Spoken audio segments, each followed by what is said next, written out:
how sometimes it touched, sometimes it didn't touch. There were different tracks. There was a lot of stuff that we were just coming, to learn about. And I guess the issue of AIDS kind of forced us to, because there was such a spotlight on gay and lesbian people. A lot of persecution was going on. Yeah. So it kind of pushed us in the corner. We kind of took a lot of things into our own hands. We started educating and stuff like that. And I was just lucky to be at that point, because I think I did the first intervention for lesbian gay youth back in the 80s, like ever. Yeah. In a comic book.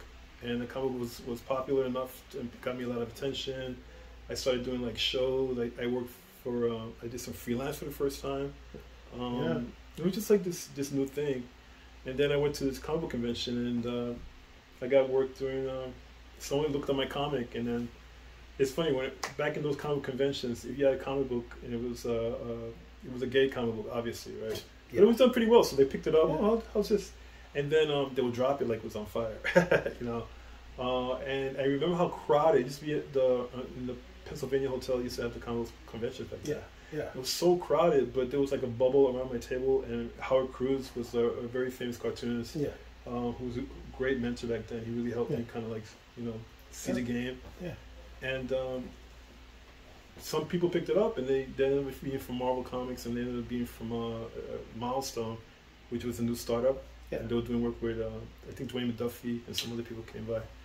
Yes. And they wanted me to work. They wanted me to do their team book out of nowhere. They called me, they contacted me, they want to have meetings with me, and then I thought it was all full of shit. I thought it was a lie, but back then, but little by little, I kind of realized that it was serious, and I did a team book. And I got to work in there and did some, Latinos and Asians and like different skin colors and different tones. So you're the pioneer of like opening the door for a few people out there. Like. Well, I don't know if maybe because we did it, no one was paying attention to us. I think that's the key to doing good work. When people are not kind of like focusing on you too much, and that's what happens when you're on mainstream. Like when I work for Marvel, there's so many people staring at what you're doing. That it kind of stops the creativity. But this was I didn't know I couldn't do the things I wasn't supposed to do. Some of the things I did. So I was very frank about sexual orientation and identity, and the plot lines were just like plot lines from my own childhood when I was a kid. The gangs were like a lot like the gangs that was around me when I was a kid. And it I had this freedom that I didn't know that I shouldn't have. Like I remember we talked behind the scenes, and I told you like your book was like the first comic book I ever read. And it was so impactful because, like, you never saw that before. You never see such a diverse group of characters on a page like that. And just talking about just dealing with the exchange of, like, gang violence in a superhero story, which is, like, I think I read, like, my first time reading it, I read it, like 20 times because I was just like, oh, these characters are so dope. And they're just so impactful. And like my favorite character is White Sun. Like, White Sun, man. Like it was like that character because you saw that character all the time, like that militant kid, and he was just about fighting against the system. And it was pretty flawed too, which was kind of cool. And that's one thing I love about your characters too. They're human, and I think that's the thing about being that freedom too. A lot of people like to tell a story, like I grew up in Barbados, and we got our things like if you got it in the 80s or the 70s, we got it in the 90s. So like I grew up on the old school shows. Mexico. Yeah. So like I would watch a lot of old school movies, but like those things shaped me too. But they would like, I'm looking for the right ways to say. So they would like just be the storyline would just be like so stiff, like.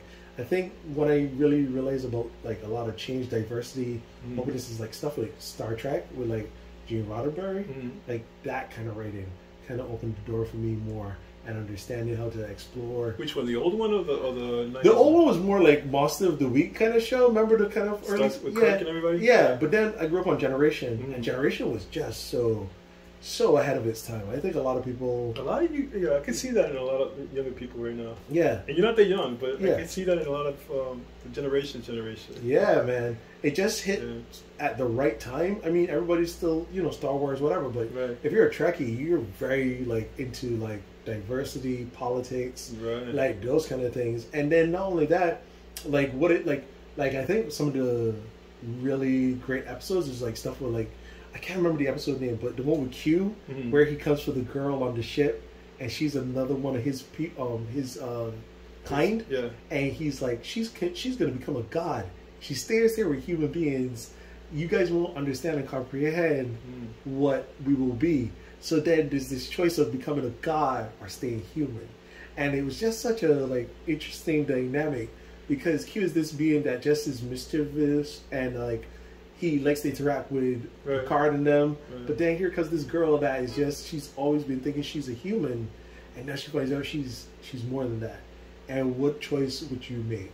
And it's just the battle, watching Picard and Q battle for this like young girl's soul, and it's those kind of things that you kind of read in your comic books as well, where the deeper well if people got further into like stuff like again like because I definitely was raised on the first generation stuff, because I'm I'm a little older, so the 60s and 70s, so we had little drifts of things like the original Star Trek when Uhura kissed.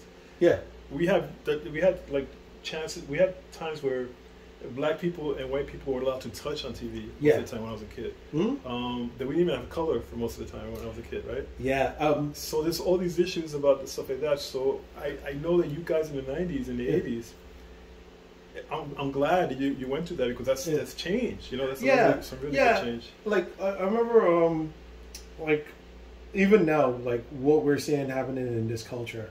I was telling my friends, like, I grew up on like anime from like Japan as a kid, so I watched Ghost in the Shell, and also like which is pretty rough, right, and that's all about what is the body, the questioning of the body, what is this, what does it mean to be this, just transplanted ideas, all this consciousness. So as a kid, you know, you're watching that, you don't get it that much, you just think it's cool animation. But it's just like you end up like it's in there, and you're just learning to let go of certain things. Even like my first anime, which I should have watched, was Ninja Scroll, and like it would. How old were you? I was like young. I was like maybe like 9, 10, 11. Oh my god, that's a crazy one for you. But my mind, like, that won me over. I like the animation, the art style. It was a good story too. Great story. But even that had like characters that were different sexualities. Yeah, we had licking too. Yeah, man. Like Gamma, remember Gamma, the main bad guy, he had both the guy and the girl. The snake girl was his lover, and the thunder guy was his lover too. Yeah. So like you had it there in that dynamic, and you're like, okay, all right, cool. Like that's the thing. Yeah. So you learn to, like, you know, it's there, and it helps the story as well, because like you understand his motives when he did something. Remember, he sets her up, like because again, he didn't want the competition. So like you get to see it plays a very impactful part, and I mean you played a good part in that as well. And yeah, I know you're being humble, but that's also a good thing. No, I know there's certain things that happened because I did that. And that was good. It's like, I helped set in motion some things, but because I was the first, it's just that way. Yeah, when you're talking about the cartoons that you're watching. I remember seeing them as a young adult, like in my 20s and my 30s, right? And I'm just really digging them, and I'm really appreciating that there's all this mature stuff for adults and all these ideas. Like Perfect Blue was like an amazing thing. Perfect Blue was a genius. Then I realized that a lot of little kids were watching that too. They were getting their hands on that. Yeah, man. Like we were like watching like we thought Princess Mononoke was like, oh, Disney. Remember Disney who put it out. So you're like, oh, this is a Disney movie. It's all. No, when the guy got his hands like taken off, with the arrows and stuff like that, and and the wolves and she's sucking the blood off the wolf from poisoning, a whole bunch of stuff. So we were open to that kind of stuff too, but it also helped, like again, so I grew up in Barbados, and again, Barbados is super religious. So like 75% religious. Religion is integrated into the school system. It's all there. So like you being a Rastafarian or Muslim was just like you're an outsider. So like we will have associates and friends that had to deal with that stuff as well too. And then we'll have kids come from like their parents had to move to Barbados to work from other countries. So we had kids from like if you're a white person, you were a minority. Right. So like moving over here, like I never had that outlook, and I try to explain that to people. Like sometimes like when I move to America, I don't have that outlook of like I don't have that thing with white people. because in my country they were the minorities. I got that white thing hard. No, I get it, man. No, man, it's a lot of Caribbean. You're right. People from other countries and they're raised and they come over here. It's a totally different head. Like people from Africa, right? Yeah. It's a totally different experience for them. So like if you look around you and you see everything that looks similar to you, and not saying like everybody's similar. Like we do have like my ancestors are Irish, half of it is Irish, half is black. So my grandfather, his parents were white people. White people are light-skinned, as we call them. Right. And you know, my grandfather looked like a white guy. Everybody thought my grandfather was a white dude. One of my mentors, his father was also like, again, a light-skinned guy too. So like, you had colorism, but you didn't have you had colonialism, but you didn't have the outright racism that you have over here. Yeah, right. And but how long you been here now? I've been here for 20 years now. So do you kind of understand what's going on over here? Yeah, we totally. I totally. I'm not ignorant to it. Right. It's just again, I don't have that feeling. So there's a difference between understanding and having that feeling. It's like tasting honey and knowing what honey is. Like you can know what honey is, but you can, and then when you taste it, you're like, oh, that's a whole different knowledge I just got. Right. So which makes your point of view is very valuable. Yeah. You know, because people of color need to have different point of views. It can't just be one or the other. Right. You know? And I agree with you there, because like one thing is like I realized too is like I was speaking to some other immigrants that moved here, and you know, some of them, like I think when they come here, they want to prove themselves so much that they just like embrace certain aspects that aren't. I don't think it benefits them. I think like being who you are is a good thing.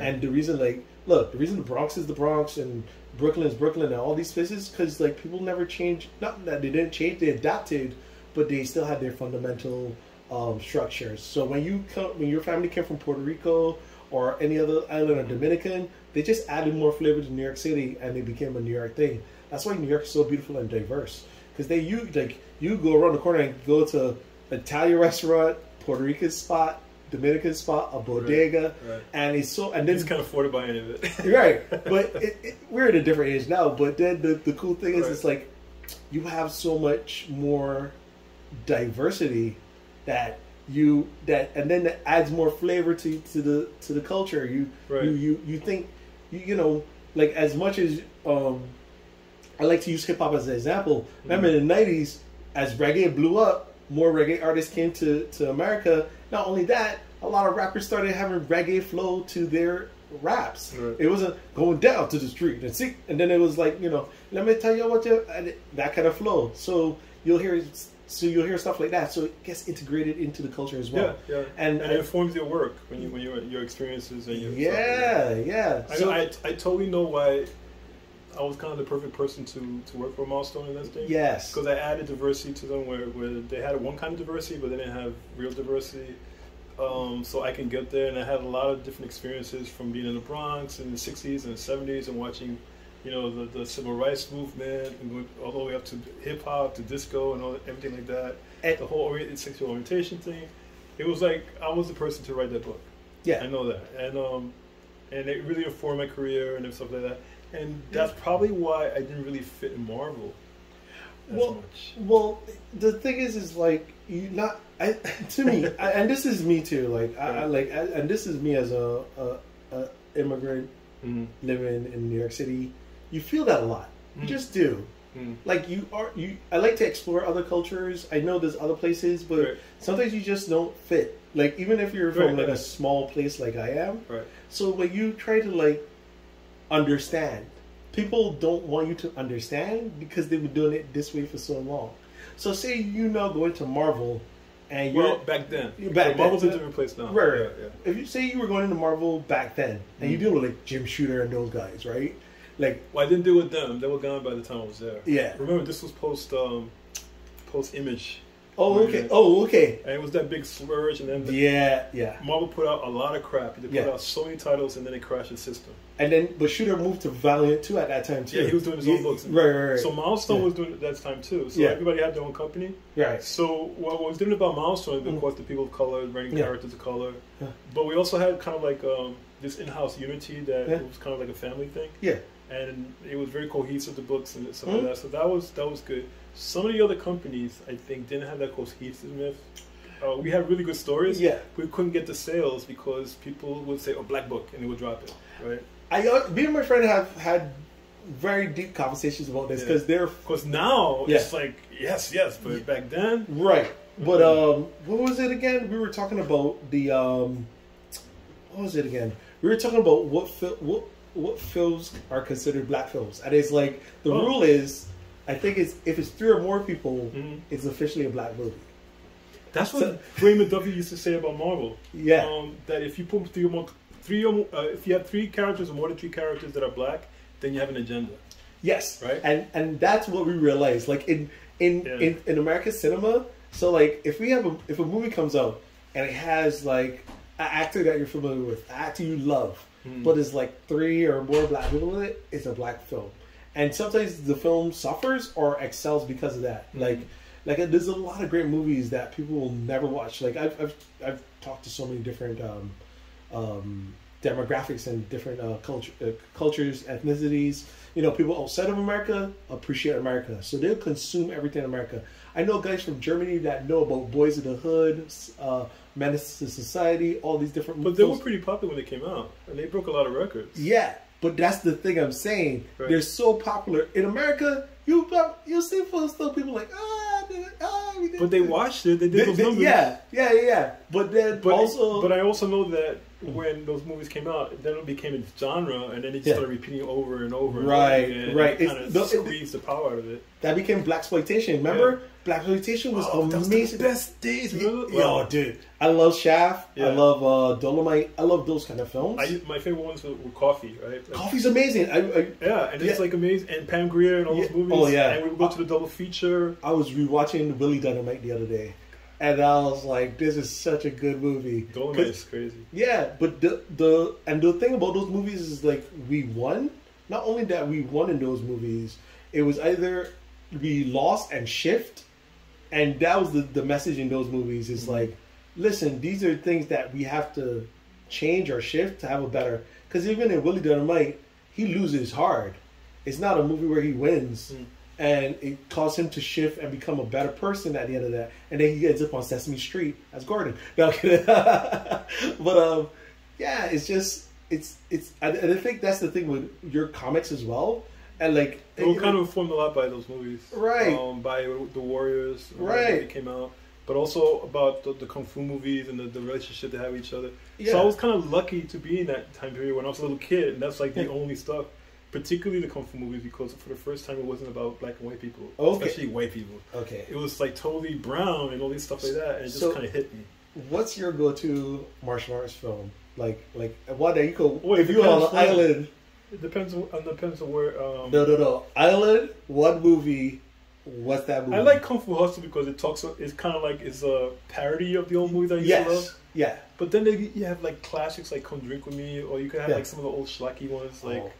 My mom used to Lady like Kung Fu. I used to love Kung Fu movies so much. My mom was like, "You gonna marry one of that Chinese women, huh? You just gonna." I was like, "You never know." Like she was like, "Yeah." They used to say that to me, but it is what it is. But no, like I can see Kung Fu Hustle. Like just like you could watch that movie over and over, and there's always something new to find. And it's such a love letter to so many different movies. So I could recognize so many movies in that, and when it happens, you're like, oh, I remember that. Oh man, so me, I would say for my selection, it's probably okay, Evil Cult, Evil Cult, or it's called Wu-Tang Clan. It goes by so many different names. Really? The Evil Cult of Wu-Tang. It's the one with Jet Li, where he's that one. Yeah, that's actually it's a wuxia story. Yeah. I saw the remake. Based on Jing Wang? Yeah. Yeah, I've been watching the dramas there too. I saw the new one and I don't like it. I like the Jet Li version. It just... But they only did one part. They were supposed to do a whole bunch of them. Yeah, but I was satisfied with just that one because it was just crazy. It's so good, and it just had so many cool scenes. The green back guy. Yeah, and then there's also that scene where they're having the big war between who is it? Wu-Tang and Shaolin, right. and all the organizations are coming and they're all circling around them and they have the banners. It's a really good movie. I like that. You should read the book. Okay. They're all translated. Yeah. All right, I'll check it out. Yeah. I haven't read it. Oh, no, I'm reading now. They're beautiful books. Yeah. So my jelly movie to go to was Fist of Legend. I love that movie. But that's a remake of. I know. Yeah. But I love that one too. But this one was like just something about it was just really nice. Yeah, I like the speed. I like how the fighting was really good. So it was a good piece for him. You know? Yeah, I think didn't Diane remake it? It's been so many times. Okay, so there's Bruce Lee, Jet Li, and then Diane has one too. Yeah, and there's a couple other people too. Oh yeah, I think those are the main three I watched so far. There's a few. They've done drama. Yeah, I'm a Donnie Yen fan. Like the other day, I found what was it called again? Tag or something? What's the one? He has a trilogy. Is it Tag? I like SPL. SPL is great. Yeah, that was like very surprising to me. Oh, that fight scene between him and what's his name again? Yeah. Who's in that movie? Oh my goodness, I'm forgetting his name. Anyway, he's supposed to be in the Meg 3, the Meg 2. No, anyway, whatever. I'm going all over the place, but I know when I get to that. yeah. I gotta stay focused. So just because when we do the Bronx Food event, we'll talk about that. Oh, okay. Please, yeah, we'll definitely talk more about that. So tell them what you got going on now. Like you just brought up Bronx Food. Because we get grants every year to kind of like pay rent. That's fine. we Everybody got to do our hustle, but the community grants, and so we do these events, and I'm kind of selfish that I want to do stuff about what I like to do, and that's fine. So I'm an old school cartoonist, yeah.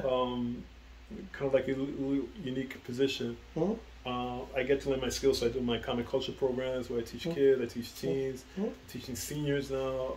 We have like the comic book workshops. We're doing it again for adults. Nice. So we do the Bronx Food thing, which is kind of love of the old style. Kung Fu movies were a really big part of Bronx life for a while. Like all the movie theaters, they show the triple features. I know when I was and it's part of hip hop. Yeah, and they don't want to say it's an official ingredient, but it kind of is.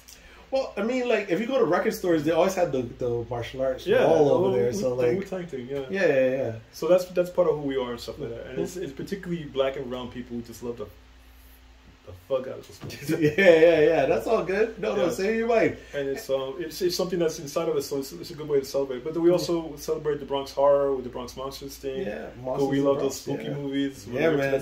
What's your go-to spooky movie? It depends. I like camp. I'll give you regular and camp. Which one you like? Camp. Me camp. Oh my god. I'll say Scream. Okay. Scream is camp. It's Scream is camp. I mean, it's classic for you. Yeah. Like I could go back and watch like Child's Play is a throwback. Like that's still camp too. Throwback, but like that's the last one that I watched that was like campy and it made sense because it made fun of itself at the same time. There's a couple of really good campy movies. Like the first Evil Dead was very campy. The second one was like the classic campy horror movie. But this one, like this Australian one, is it called Evil Dead or Evil something Dead? Dead Alive. Dead Alive. With the lawnmower. Yeah. It's just like amazing. I'm fighting for the Lord. Yeah. The Kung Fu priest. Yeah. And it could be really bad in some places. Yeah. But that's part of it. It's really good. So that's kind of one of my favorites. I think serious ones are like, I go for the corny old ones. Like The Exorcist was really powerful in what it did. But there was another one from 1963, I think. The Haunting, the black and white one. Yes, The Haunted on Hill House. Yeah, but it's just called The Haunting. There was another one, Hill House, that came out later. A color one, like a British one. But this one, the old black and white one, you never see a ghost, you never see any blood. Just the audio. But it just hits your head and kind of fucks with you. I love that movie. There's this old school one that I found the other day, and I can't remember its name, but it's basically these two thieves break into the house, and they have a altercation, and one ends up killing the other. And while they're in the house, the guy, he's trying to deal with the whole situation of killing the other guy. Right. The tenant comes in the house, and she's blind. So for the whole movie, it's him and her in the house, and she's trying to deal. She knows someone's in the house, but she's blind. So you're watching her and the guy, like the tension is that she's freaking out. She can't see him. He's dodging her. You can. It's really old school, but it's like I can't remember his name. Was it Audrey Hepburn? I believe so. Because that movie was pretty famous back then. Yeah, I can't remember what it was, but that's a great horror movie. Something with a W. Yeah, where she just comes in and she's like, walk something. She's like, "Hey, who's here?" He won't answer. But that movie had a lot of build up to that scene. You know what I mean? Oh yeah. Because there was a whole bunch of things and stuff that got her there. Yeah, that was a good movie. Yeah, that's a good horror movie. And that keeps getting repeated, in a lot of new movies. I remember, what was it? It was a Black Christmas with the babysitter and the guy calling on the phone. What's that? I think that there's Don't Answer the Phone. Don't. Yeah, something like that. Yeah. Like it came around the same time. Somebody's upstairs, right? Yeah. Those are good. The most recent one that I really enjoyed was You're Next. That was really good. That was it got into your head in so many different ways. Yeah, You're Next. That was a great one. I thought it was going to go one way, and it just went so left. It was totally and The Strangers was pretty messed up. Oh yeah, The Strangers was crazy. But it's almost recent, right? Yeah. The recent stuff were pretty good. But we used to get stuff on TV that used to freak us out. Like we used to get like Hitchcock stuff, or more like Hitchcock with birds was always kind of freaky, but it was beautiful to look at. Yeah. But we have stuff like in the 70s, like TV movies. They used to kind of specialize on a Sunday. They'll give you like a horror mystery movie, and we had Trilogy of Terror with that little dot. I hope you've watched that.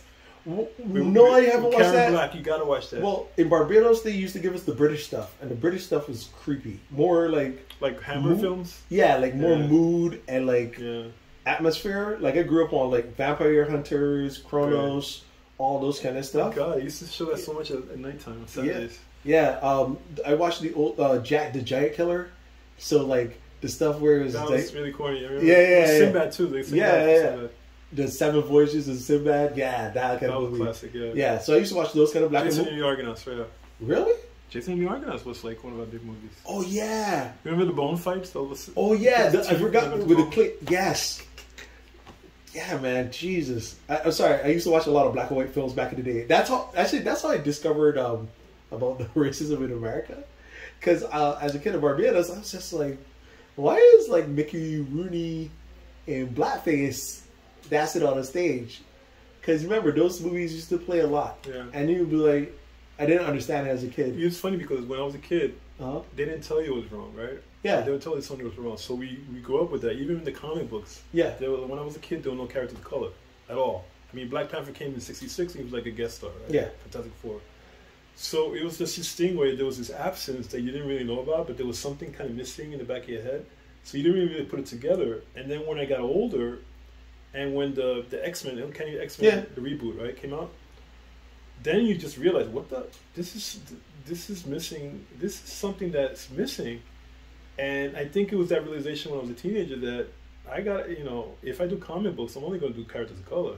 I'm like, there's so many thousands and thousands of white characters, and we need kids to look like, we need kids to see themselves in the stories. Yeah. Even the fairy tales in the movies back then, they were all about white people. Yeah. Like me back in Barbados, like I would create like, okay, I would tell you. You didn't have a local TV station with Barbadian people? Well, we did, but they mostly would, like our stuff is mostly like comedy or very drama based. Like I used to do theater back in Barbados. I actually have credentials for theater. So yeah. So I used to do theater.